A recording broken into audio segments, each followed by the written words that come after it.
All right, everybody. Hi, everybody. My name is Amy Dye-Reeves, and I am the Vice Chair of the New Roles and Changing Landscapes Committee. You are a part of the hybrid challenges and the new normal. And each of my colleagues will be presenting different content today that relates to this new normal, and they will also be introducing themselves as well. So for next slide, that we are going to be talking about what is the New Roles in Changing Landscapes Committee. So this committee in particular aims to aid the academic and research library workforce in that effective fostering change in academic libraries and higher education environments. So the goal of this committee is really to do advocacy and support for the full range of academic library workforce, equip the academic library workforce, and also to effectively lead and manage and embrace change, and also working within our communities. Some of our really subcommittees that we have, so next slide, is Equity, Diversity, and Inclusion Pipeline, User Experience, that is our subcommittee that is speaking today, Fostering Change, Online Educational Resources, add-on roles, and in the future, we're working towards a marketing team and new future topics. Some of the other things that we have within our committee, we worked with the OER Workshop Roadshow, Fostering Change Cohort, and Leading Change in Academic Libraries. And I am going to hand this over to Kelly Karst for the next presentation. Kelly? Hi, so again, I'm Kelly Karst. I'm the Outreach and Instruction Librarian at the California Institute of Integral Studies, located in San Francisco, California. And today I'm going to tell you about my role as a 100% virtual librarian. Next slide. So to contextualize why it might work for me to be a 100% virtual librarian, let me tell you a little bit more about the situation at CIIS. We're a small, mostly graduate school, a lot of masters and PhDs. We're located in downtown San Francisco in a very downtown 5-story building, not a sprawling campus, definitely a commuter school. We don't have anything like on-campus housing. And a majority of our students are adults that either have their own careers that they're developing, they have family obligations, or perhaps they're even retirees that are finally getting that passion PhD they've always wanted the time to do. Something else to keep in mind is that even before this big pandemic, we were already offering a lot of online departments and online library programs and resources. So many of our academic programs are fully virtual. We do have in person as well. And some are even moving further into a more hybrid virtual sort of dynamic. As far as our collection goes, it's small but mighty. We have a very unique print collection, but we mostly focus on our digital collections. And before everything, we had been successfully running virtual reference programs. Next slide. A little bit about my personal situation about becoming a 100% virtual librarian. I started at CIS in person in 2019, and then just like everyone else, in March 2020, everything went remote. A few months later, my spouse's work required us to move to New York City from San Francisco. And during that time, I worked out a tentative agreement with my director for fully remote work. And so far, it's been a success. Next slide. So things that have worked well with 100% virtual librarianship at an academic level is that we've actually had more engagement than ever. We've had more reference appointments booked, more questions coming into our dashboards, chats, and emails. And we've had from faculty more instruction requests to do online instruction. And we started a workshop series where we've had some pretty good attendance. Our collection use is also up for our digital resources. This situation sort of forced everyone to become a little bit more tech savvy. So our students are more prepared when they're coming into our online workshops or online references with their own devices and how to navigate them. And also when they would come in person for reference appointments, they may not have brought their device, they might need to learn a new device, and we take up all that time just going over that. And anecdotally, it seems like the interactions are less awkward for our instruction and reference sessions. Something about being online creates this sort of barrier, so people are a bit more open and vulnerable, and we can really dig deep into their research needs. Something that's worked well sort of on a larger scale is that we have really proved that we have a strong online presence to our community, and our community knows that we're there for them and how to reach us. Other administrative departments at our institute have struggled to adapt to online services, but we've sort of been really good about this and spearheaded that for other departments. We've gained a reputation with our community for being available across time zones and busy schedules because, again, we have students all over the world and busy students with career and family commitments. And we consistently have high student satisfaction scores on campus-wide surveys, which we're really proud about. Next slide. On a more internal level, staff meetings have gone a little bit better online as well, in my opinion, at least. It tends to lead to better attendance and punctuality. You can join wherever you are, no matter what. It seems that there's less distractions with chit chat and waiting for people to arrive. And I find that it's easier to collaborate when we're all on our own personal devices on things like shared docs, instead of being in a room and maybe needing to plug into something if you have a room with that capability, or just sort of discussing abstractly the collaboration you'd like to do. Once you get back to your device, we can work hands-on right away.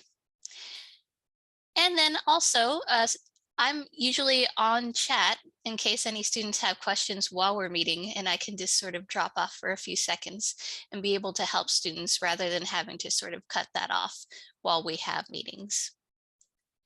As far as staff collaboration goes, we are less bound by restrictive in-person scheduling. Again, we can meet anytime, anywhere. And we've all learned about asynchronous tools that can be really helpful. We use Teams, maybe you use something like Slack. We've been using a project management board called Trello to keep on top of our projects. And shared docs, they're great for commenting, brainstorming. One thing that comes up a lot about doing things fully remote is that you sort of lose that spontaneous meeting in the hallways and coming up with great ideas. And that certainly does happen. And I'm not saying there should be no in-person, but really, how often can spontaneity bear fruit so that no one can ever be remote in the future? Next slide. Now, I can understand if anything that I'm saying to you, you're a little bit skeptical about. Again, I'm in a unique situation. I'm not the only reference and instruction librarian at my institute. We have someone there in person and other librarians that go in person as well. And your institute's dynamics may be totally different, and your personal preferences as well. Even in today's presentation, some of my colleagues are going to have different points of view about how these sort of things might not work for them.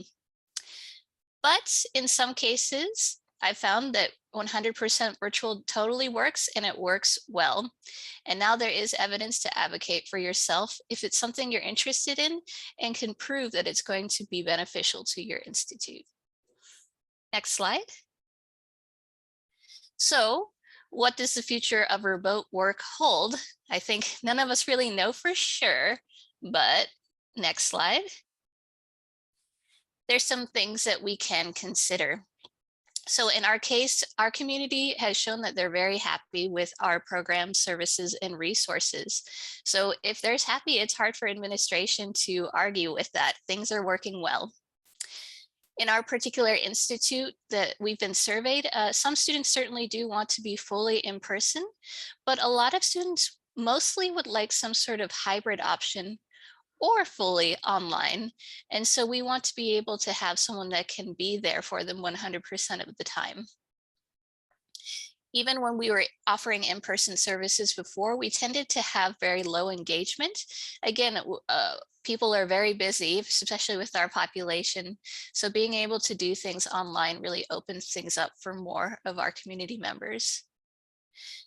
And as we've seen, online education techniques and tools are continuing to improve. Perhaps your institute has an online learning office that offers all sorts of resources on these tools and techniques you can use to create more engaging online instruction. And I'll just say it again, it's more accessible to all, whether you're busy or not. Not everybody can make it to campus in person, but we want to have the option so that everyone has access to our services. And then, as you've heard in the news, work trends in general are shifting across all sorts of areas. And even the most traditional CEOs and administrators have had to admit that remote work is here to stay one way or another. We're not quite sure how. And that workers tend to have a lot of leverage at this moment due to the great resignation. So this is a great time to advocate again, if you can prove that this is going to be beneficial to your institute to have a remote worker, go ahead and give it a try. But of course, in library services will always be necessary. And just to say that some work is best done remotely. Next slide. Here's some other resources that you can consider in the great debates about virtual librarianship in academia. I'm going to hand it over to Amy. Thank you so much.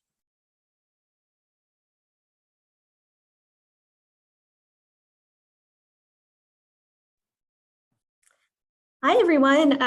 My name is Amanda Choi, and I'm a librarian at the Diablo Valley College, actually the satellite campus, the San Ramon campus in San Ramon, California.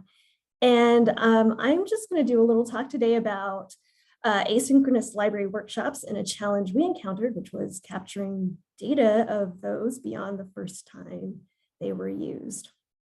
Next slide.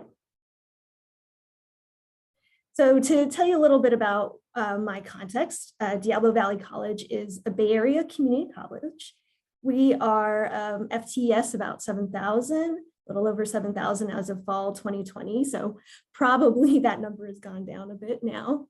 The San Ramon campus is a satellite campus, and we have about 10% of the student population.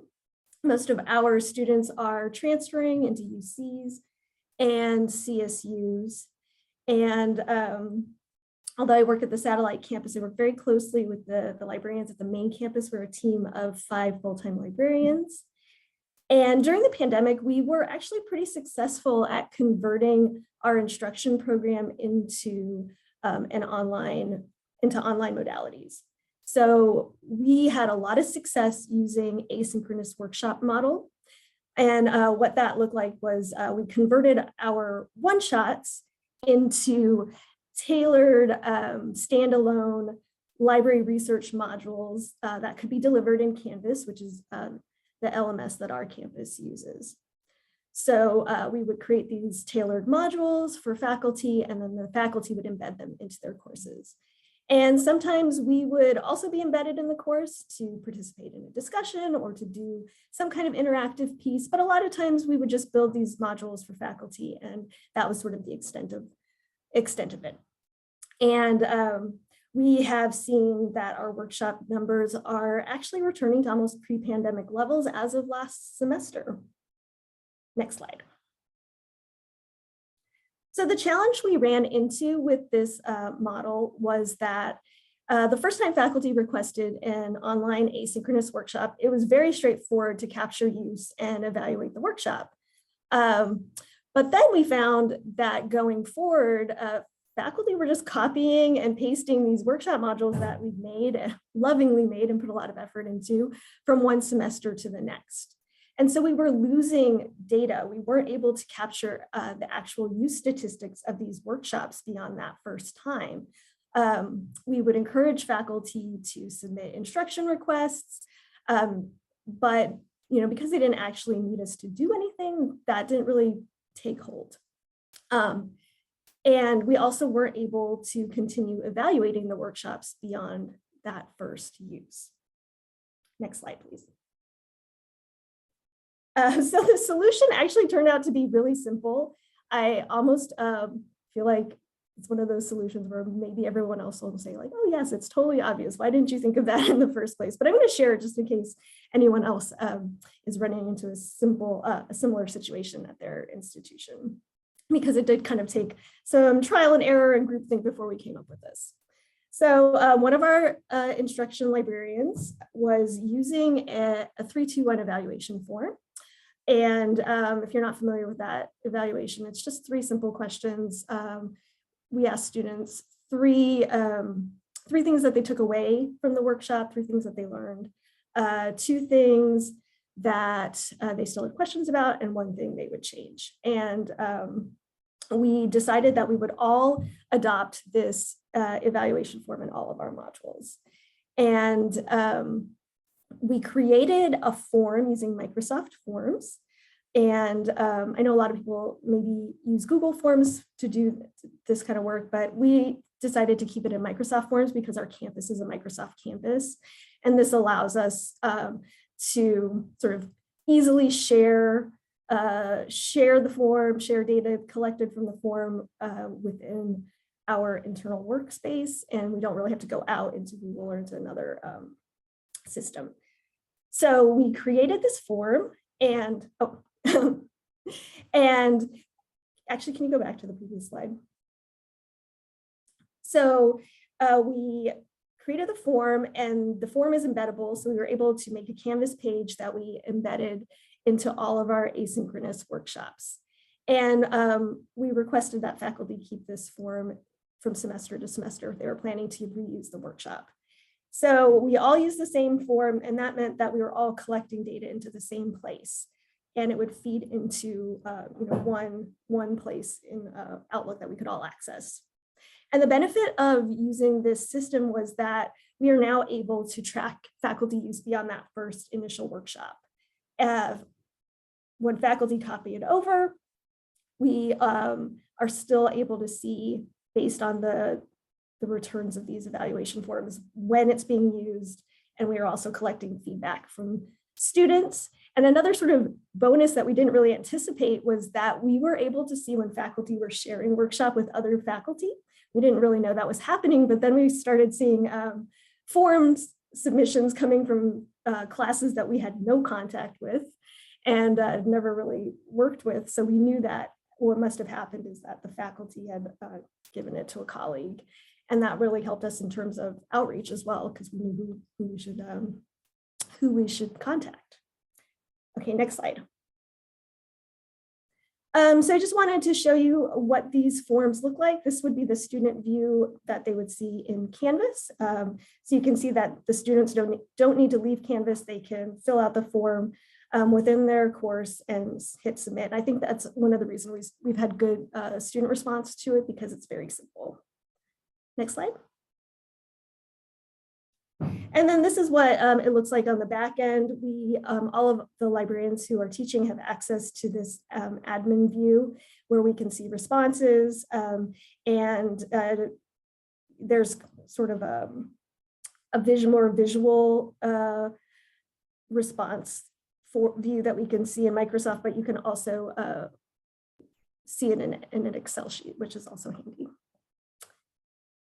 And that is the end of my presentation. So I'll hand it over to the next person.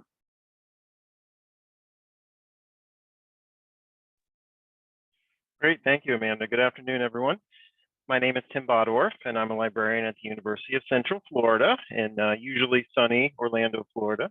I serve as a department head for one of our branch libraries and also our Connect campus librarians that work at state college partner campuses around our surrounding area. One of the things that's really neat about ACRL and about this committee is people from all different sizes of institutions. Both of my previous colleagues were from relatively small institutions. Go ahead and advance to the next slide. I'm definitely in a different boat. UCF is a very large metropolitan public university. We're one of the largest in the country, in fact, with over 70,000 students enrolled. And because of that, of course, we have a very large and robust library system with millions of books, both print and digital, that we want to get into our users' hands. And of course, the pandemic really highlighting that need. especially with the hybrid aspect of it. I'll mention too that Florida is very much back in a hybrid model. We have been back to some face-to-face services for quite some time into the pandemic, and so we're very much hybrid. So I'm going to talk to you today about connecting both online and hybrid students with your collection, specifically with the books in your collection. I'll go ahead and go to the next slide.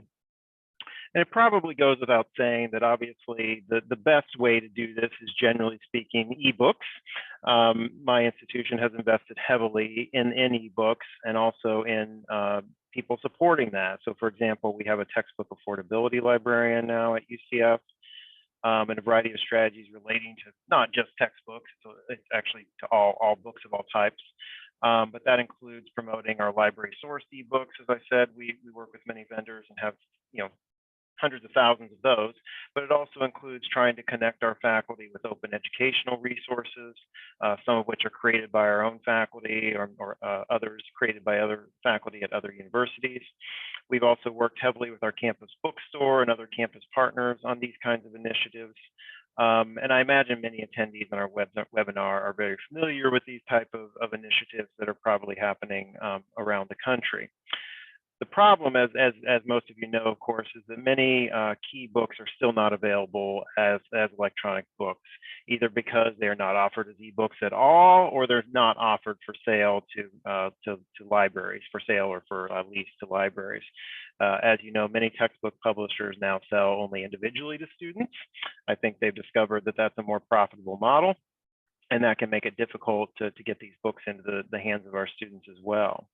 So anyway, the bottom line is obviously that there are a large number of books out there still available only in print, and we have to come up with some innovative strategies to connect our fully online or our mostly online students with these materials.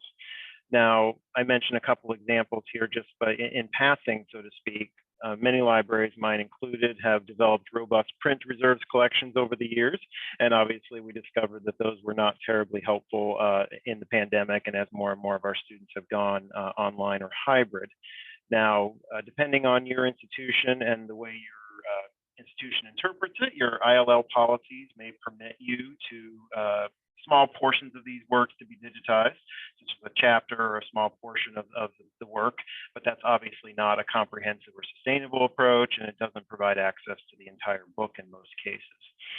I mentioned HapiTrust as well, although they're primarily known as they're a collaborative of academic and research libraries that provides access to a large number of ebooks, many of which are in the public domain. And others of which have various statuses and access rights. And if you're a member, you know about that. If not, I've put a link in the resources slide that we'll show a little bit later. And I believe these slides will be shared with everyone so you have the resources. But at any rate, I mentioned HapiTrust because during the pandemic, they did offer a service that was sort of like controlled digital lending, which I'm going to talk about in a moment. So I think it might help people to understand it a little bit. So if you're at an institution that has HapiTrust, during the pandemic, you may remember they allowed member libraries to provide users from their institutions with online access to the digital copies of materials that were owned by the HapiTrust member in physical form. So if you owned the print, you were able to offer access to a digital version of the book through HapiTrust platform. It was very interesting. They tried to make a distinction and say it was not like controlled digital lending, that they did their own legal analysis, but nonetheless, it was quite similar in the sense that, like I said, there was sort of a one-to-one model. If you owned a print, you could offer access to the digital version, and you couldn't therefore offer access to the print at the same time.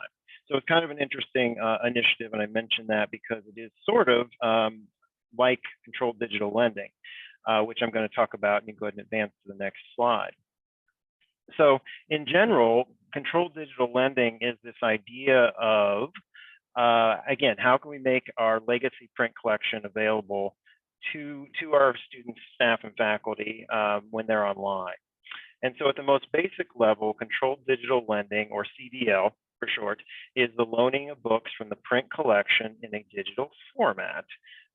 Basically, this involves digitizing the print copy and implementing some sort of digital rights management to prevent students from retaining or copying or distributing that digitized version. And so the prevailing opinion is that this is legal and permissible only if you, again, loan the same number of copies that you own in print. So for example, if you have one copy of a print book, you can only have one copy in use to a student at a time, either the print or this digital copy version. If you start looking into this in the literature, you'll find that this is called a lend-like print or an owned to loaned ratio model. So again, 1-to-1 basically is the idea. And the other caveat is that controlled digital lending would generally only be used for books that you cannot legally purchase as a licensed ebook. Your library would still need to continue to purchase any reasonable ebook license before you would start using CDL as an option. Because if you're just circumventing the buying of a legal copy, you could be violating copyright. Again, it's sort of the legal interpretation. So the obstacles and challenges from CDL and part of deciding whether or not it is right for you and your institution, they certainly are logistical. You would have to do you would have to identify which books you want to do this with and probably have a pretty massive scanning operation. Now, you may already have those facilities in your interlibrary loan or perhaps your institutional repository department, depending on the size of your library. So you'd need probably significant staffing to do this as well and the equipment to make that work. You need space because the original printed copy cannot simultaneously be made available to your users. So that if you have print copies, you would need to take them off the shelf and make them unavailable to users or somehow restrict the use of them. So there are some real significant logistical challenges. And legal, I started to touch on a little bit earlier, but obviously the interpretation of this is legal under U.S. copyright law as long as you follow the models and rules that I mentioned earlier. It kind of rests on the typical fair use and first sale doctrine rules that libraries use to lend materials in the first place and some interlibrary loan guidelines. But having said that, usual disclaimers, I'm not a lawyer. You should consult your Office of General Counsel and they may or may not agree with this interpretation. Some people do disagree and say that because controlled digital lending involves copying and not just lending the work, some legal experts maintain that owning a print book does not entitle the library to produce and lend a digital version. So those are a little bit of the caveats. I will say that also the other challenge is, again, how you do this logistically. I am aware of one library in Florida that has sort of a homegrown approach to it. They did all the scanning in-house, in other words, and they also created their own homegrown database in Google Drive. And they managed the files and the lending and the digital rights and everything kind of homegrown on their own. That sounds like a big undertaking for most of us. So there are a lot of dedicated products for doing this. I've listed them on the coming resources slide, which we can probably go ahead and advance and start showing those. Listed a little bit of general information about controlled digital lending and some of the things I've talked about. And then there's a slide that actually mentions some of the products. Anyway, there are a lot of products out there that either for purchase, mostly for purchase, some of them may be available. There are maybe some products that are available for free or that you could adapt from free products. But generally speaking, as you can see from this brief overview, there's a lot to consider. You would need to be fully invested and invested in your institution and probably, like I said, checking with your general counsel and other folks around your university. And I will also add before I close here and pass it on, in the interest of full disclosure, my institution has looked into this pretty heavily and we've not yet gone down this road full scale because of all the challenges that I've mentioned. So I do want to acknowledge the research and work by my colleagues on this. Christine Schrager, head of interlibrary loan, and our textbook portability librarian is Lily Dubach, and Sarah Norris is our scholarly communications librarian, and others have been heavily involved in this. I don't want to present this as just my work. But as of this moment, we haven't yet overcome all of those logistical and legal challenges, nor do we currently have the funding to purchase the products that we think would make it work. If you want to advance to the next slide, I list some of those products that you might want to check out. It's certainly not an exhaustive list. And my institution does use Alma, Primo, and so I've mentioned some of them that may only apply to that particular product, but there are others that do not on that list. So anyway, we're still investigating it, and our new dean is very interested in it though, so it may happen, but it's something that's very interesting in the literature that I thought would be fun to talk about with this committee and with this presentation. And be happy to answer any questions, and then at the end if there's time. So hopefully that gives you an idea of a little bit of the challenging landscape relating to the collection. And I'm going to go ahead and wrap up, and I'll pass it on to Amy for our next presentation. Thank you so much, Tim, for that fantastic section. My name is Amy Dye-Reeves, and I'm the Associate Education and History Liaison at Texas Tech University in Lubbock, Texas. And really my discussion today is duties as assigned, really, understanding add-on roles during the pandemic. So next slide, please. So what we're going to be talking about is really understanding what add-on roles are and what does that mean. So the literature currently discusses accepted and emerging roles within academic libraries to support varying departments and colleges. So, like I said at the beginning of this, that I am really working with the College of Education, and that was my initial role when I was hired. And so just for a framework, I work with the Curriculum and Instruction department, which has 7 master's degrees, 5 PhDs, and 3 certifications, as well as Education Psychology, Leadership, and Counseling, which has 9 master's degrees, 6 PhDs, and 5 certifications, and Special Education with 9 masters, 1 PhD, and 6 certifications, and we have over 5 centers. So it's a very busy College of Education. Really, understanding these add-on roles, and when you're thinking about them, is not only supporting what you currently do, but really adding on an additional role, especially during the pandemic. So for me, that conversation really started in late December in 2019, when I was asked by our administrators to go ahead and add on history for my liaison duties. So, already supporting the College of Education fully. I was already working with over 400 transactions with a reference consultation. So adding history was a significant part of my job, not only doing synchronous and asynchronous instruction. So really that affected me in my current position because that became a time management issue. So one of the things, that I am currently on a tenure track position. So that requires, research, instruction, and service. So I really use a full focus planner. So if you ever just Google full focus planner, it really helps me each day to check off tasks that I'm doing. So I don't stay in one task for a long period of time. So normally what I do is I will work for 30 minutes on a project and change every 30 minutes. So if it's working with just faculty for 30 minutes for education, and then I'll switch to history, or even, for me, I also really focus on using my time cube that allows me to work in increments of time, 30 minutes, like I said, but also using LibCal for scheduling all of my student appointments instead of just having emails. Because when I'm going through emails back and forth, I'm really servicing a large amount of students, not just in the US. Just last week, I had a student that I helped in China. So I'm really having to work with different time schedules. So the student appointments really allow me to have that LibCal feature that the email sometimes can be difficult to navigate back and forth, especially working with different time zones. So for me, on balancing, I work about 4 to 5 different projects per day. For the new liaison area, I really encourage people in the new positions to look at ACRL sections, professional body of organizations. One example would be the American Historical Association for trainings on important topics that are within that particular field, because that really helps you with your liaison areas, especially if you don't know a whole lot about them to begin with. And that also helps justify, why what you're doing with instruction is important. So, having that bodying organization, such as the American Historical Association, is really important to add that to your instructional sessions and your consultations.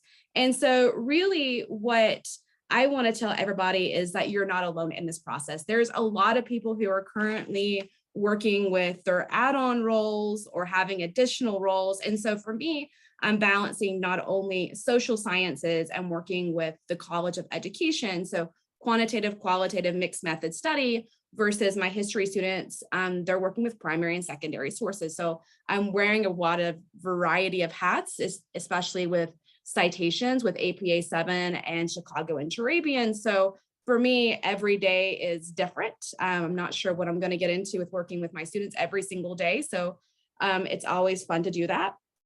And so we're going to have a future new roles in changing landscape survey that's going to come out about add-on roles.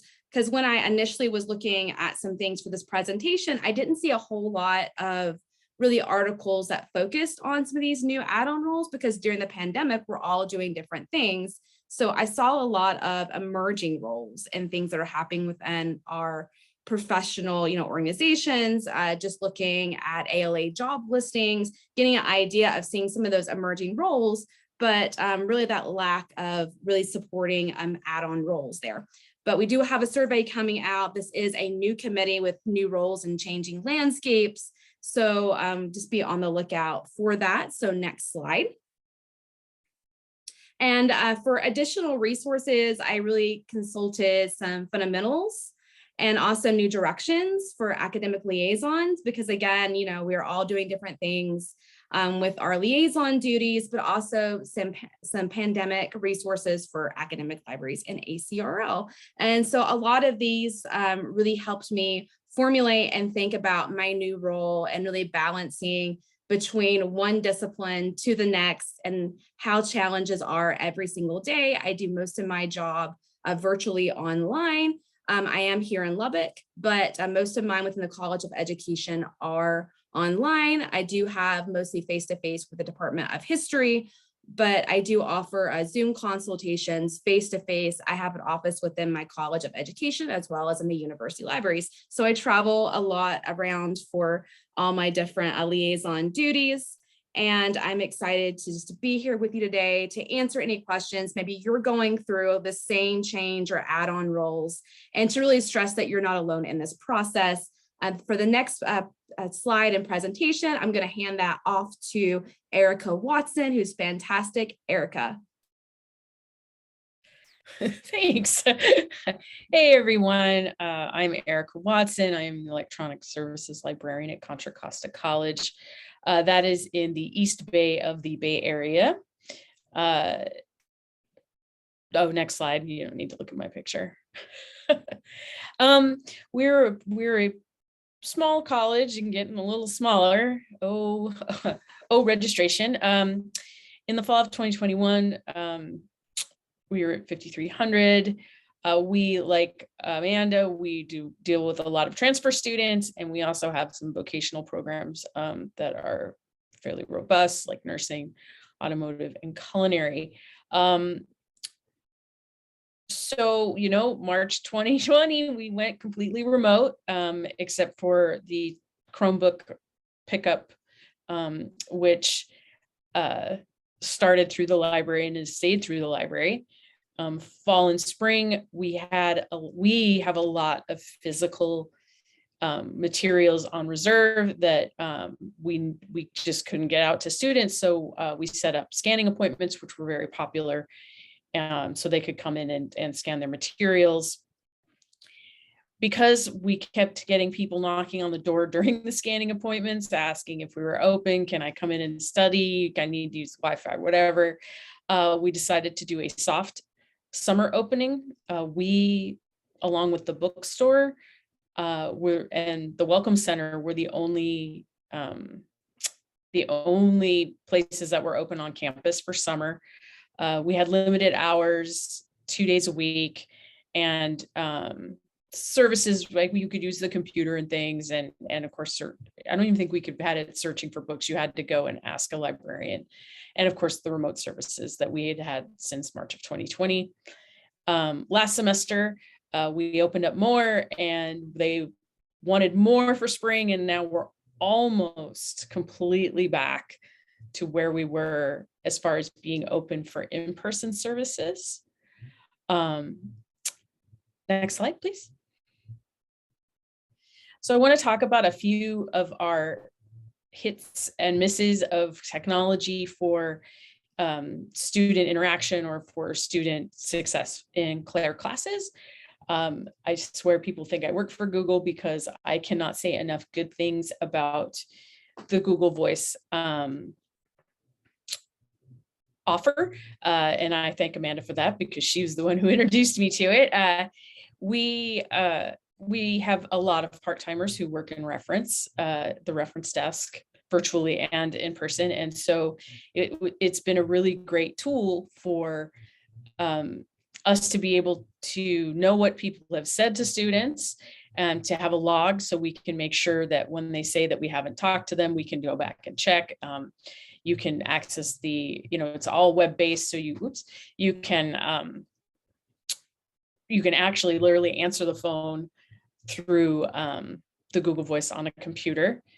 The Chromebooks also, we do semester-long checkouts. At the beginning of the pandemic, we had 37 and we now have 500. So, and I'm not all out right now, but we do, we check out about 400 now, I think went out this semester. So it's a very popular service, and we have them set up through the IT department so that they can work remotely to a lab that has a bit of a stronger computer, excuse me. So they can, use Adobe Suite and stuff. And it's an inexpensive program compared to getting more expensive computers to check out. Of course, I'm coughing. Excuse me, just a moment. Can you change this?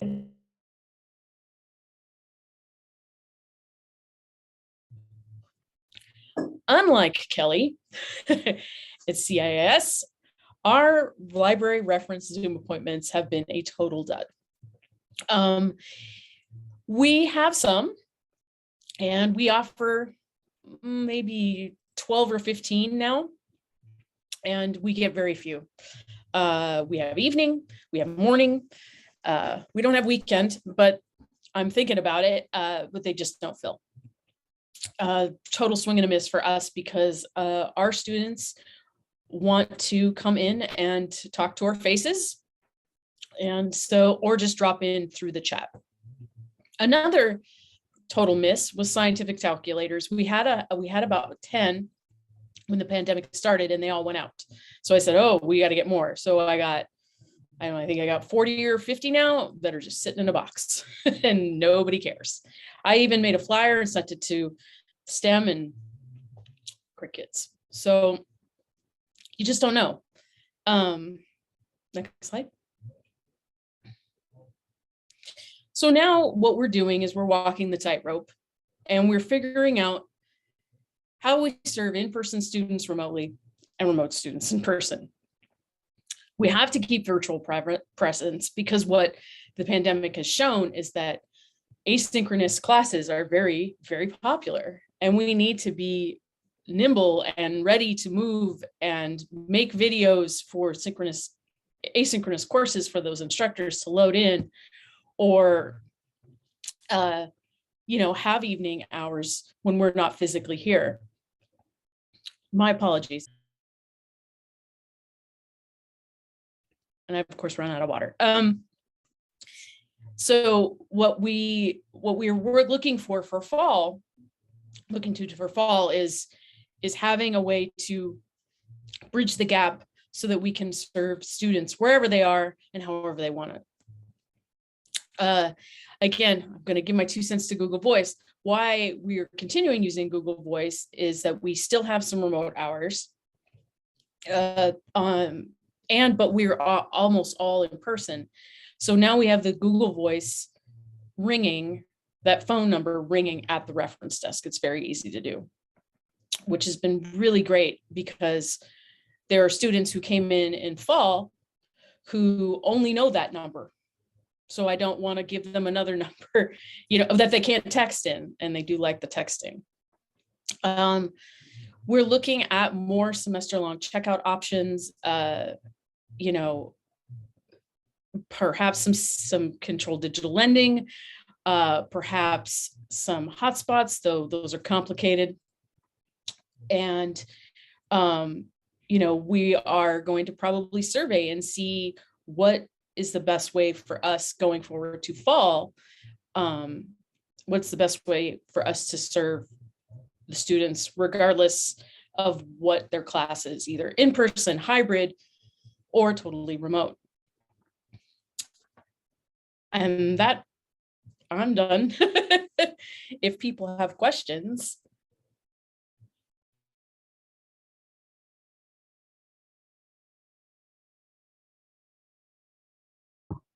Hi, everyone. This is Erin Nebius at ACRL. I just want to thank you all for attending, and a special thanks to our presenters for this multifaceted look at the lots and lots of challenges you all are facing right now. It does look like we had a few questions come in via chat, and I would encourage you to keep asking. Make sure that your chat box is set to everyone. So for Amanda, with modules that are inserted in course, how much participation do you get with students doing these? Do the faculty assign them, and do they get graded? So it can be kind of challenging to tell what the participation is, but I kind of think that mirrors the experience of doing a one-shot, because you present, you don't really know how engaged sometimes. But we do try to build in interactive pieces or places where students can demonstrate their learning. And so I think that really helps to increase participation. And I believe most of the faculty, or a lot of the faculty we work with, do actually assign the modules. So they will grade that participation piece.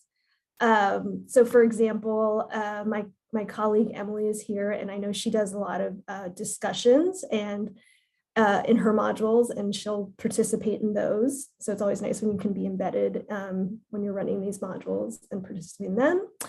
I usually will include some kind of check-in quiz at the end of my module. So I know that that's a piece that faculty will assign and grade, and that encourages participation.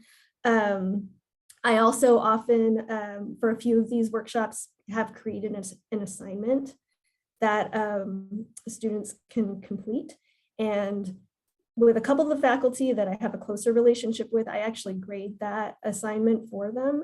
But I also have faculty who just, kind of do they grade it themselves or do some kind of check on it. A couple more. Oh, sorry. Oh, no, sorry. Just trying to make sure I actually answered all the parts of that question. Well, we've got a couple more for you, so I'll let you know if anything else surfaces. But this is a really elegant solution to a problem that I'm sure a lot of us struggle with. One additional issue that we've been thinking about at our college is the fact that instructors who copy over our modules quarter to quarter can miss important updates with regards to databases, citation styles, etc. Has the survey form allowed you to do outreach about this? That's a really good question. And it's still kind of new in the implementation, but I would definitely say yes to that. And so I have used the form to kind of generate an outreach list for myself. And so even if I didn't have direct contact with the faculty and I know they're using it, I will contact them just to check in. And I actually use that update piece as like a good excuse for doing the outreach or for contacting faculty, because I will say things like, hey, I just want to check in, this and this in the module I made for you is, needs to be updated. Can we talk? Is there anything else you need? And it actually gives you a good reason for contacting people. And most of the time, the faculty are really willing to either let me do an update or talk to me. And sometimes they'll make the changes themselves. But especially because every semester we've been changing our services because our situation keeps changing, there are constant updates and that need to be made to these modules. Thank you, Amanda. This question is for everyone, I believe. Is anyone doing hybrid events, maybe with authors or lecturers? Is there some part in person and then also some part of folks participating online? And if yes, what software and hardware are you using, and how many folks do you need to be running the event? I can sort of speak to this. We didn't wind up doing it. We had all these plans this semester to be doing hybrid program orientations, where my colleague would be in person and I would be online. Our operations, IT, and online learning department had modified a lot of classrooms to be smart rooms. So they included several cameras and speakers and microphones throughout the room, and a tablet pedestal that sort of controlled the Zoom space. The online learning department also created the Zoom room that we would be using. So that took quite a bit to get it set up, but they trained us on how to do it on our own. And as far as moderating questions, what our plan was for instruction was that everyone would be in the Zoom space, whether they were in person or online, so that they could use that for questions. And also because we tend to practice what we're doing online anyway. But for an event, I'm not sure, perhaps maybe on their phone, there could be like a poll that everyone can log into, something like that.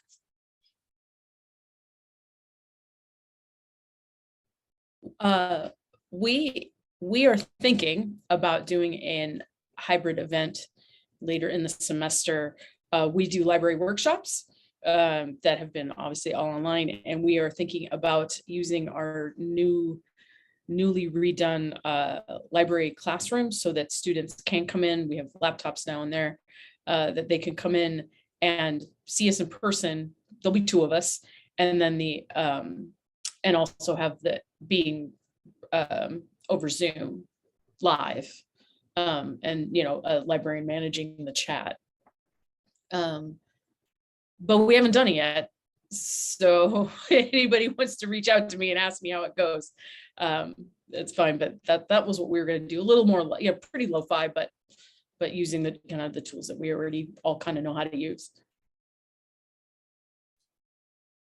I would agree with what Kelly and Erica has to say, because at our university, we are as well, redesigning our classroom space in our basement area for our instruction. And so we currently are having difficulties with our space location, but we're doing a lot of Zoom online for hybrid type of events. A lot of us are doing things just virtually for some of these author and lecture presentations. And so for me, I do a book club every semester with multiple partnerships and also with different universities as well. And so we have all of ours online on Zoom, and we do polls and breakout rooms. So very similar to what a lot of other people are doing in our workshops and events. So they're both face-to-face and online as well, depending on the instructor.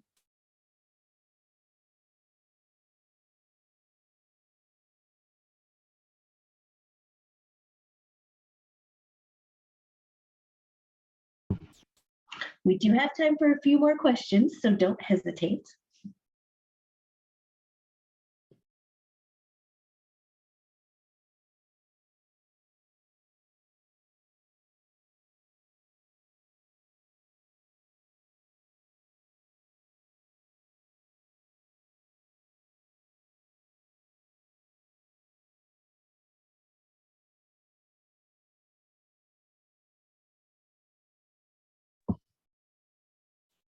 Right, I'm not seeing anything else come in, so I'm happy to give everyone a little bit of their day back.